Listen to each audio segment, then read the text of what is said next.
Bismillahirrahmanirrahim. Assalamu alaikum dear students. I hope you all are fine. Dear students, this video lecture is for class nursery. Today we will do page number 9. प्यारे बच्चों, जैसा मैंने अभी आपको बताया कि हम सफ़ा नंबर 9 करेंगे। चले सब बच्चे अपनी अपनी बुक निकाल लें और हम पढ़ना शुरू करें। चे, क्या है ये?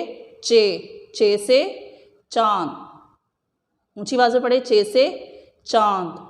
चे से चूड़ियाँ। प्यारे बच्चों, क्या है ये लफ्ज़? चूड़ियाँ।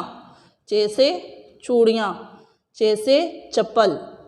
ऊंची आवाज़ में पढ़े, चे से चप्पल। चे से चूज़ा। क्या है ये? चूज़ा। चे से चूज़ा। चे से चार। प्यारे बच्चों, क्या है ये? चार। चे से चार। चे से चीनी।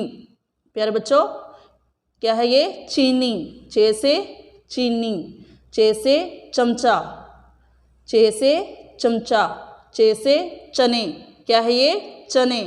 चे से चने। प्यारे बच्चों, ये चने हैं। चे से चावल।